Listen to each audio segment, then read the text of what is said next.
Thank you so much for joining us for KPRC 2 News at 5. I'm Daniela Guzman. And I'm Keith Garvin. New information is still coming in about a story we broke just after noon today. One man is dead, his ex-boyfriend injured after a shooting in Northwest Harris County. Police believe this is a result of what they're calling a love triangle. We first brought you this story with a push alert at 12:12 this afternoon from our Click to Houston News app. And in just the last few moments, we received this surveillance video, which appears to show the suspected shooter walking down the street with a gun in hand. Bryce Newberry has been updating this story throughout the afternoon. He's joining us now live from the scene with the latest. Bryce. Yeah, Daniela and Keith, investigators have finally cleared this scene this evening. But as you saw from that video, broad daylight, that man walking down the street just before noon today with a gun in his hand.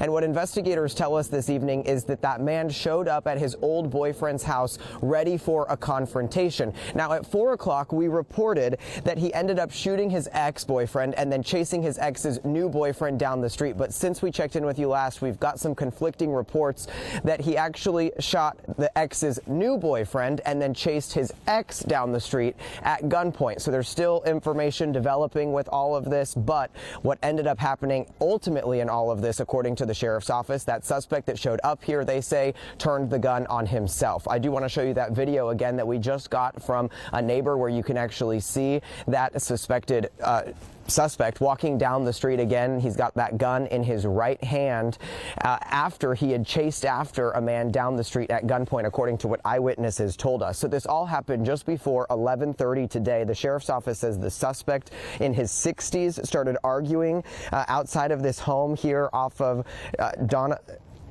Donnellan, and then when the men came out of the house, that's when this shooting happened. That man ended up getting shot several times before the waist before he drove to a nearby gas station. Then he got rushed to the hospital.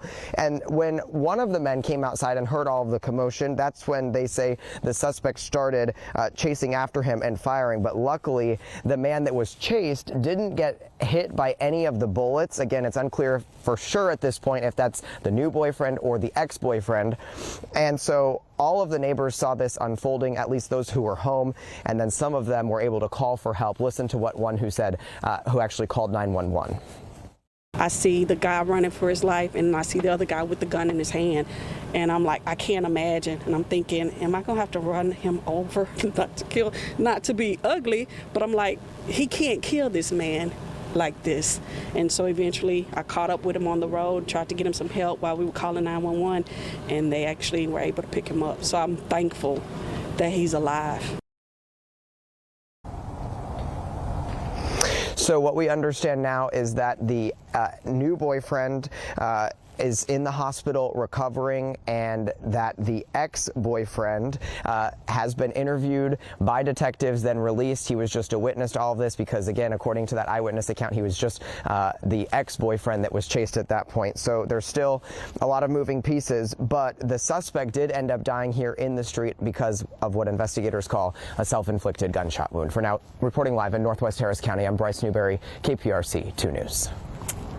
All right, a lot of layers there, Bryce. Thanks so much for sorting that out for us. And don't forget to download the free Click to Houston News app, and you can enable push alerts that way as well. You can learn about public safety issues just like this one as they are happening. Just scan the QR code on your screen or search KPRC in your app store to download.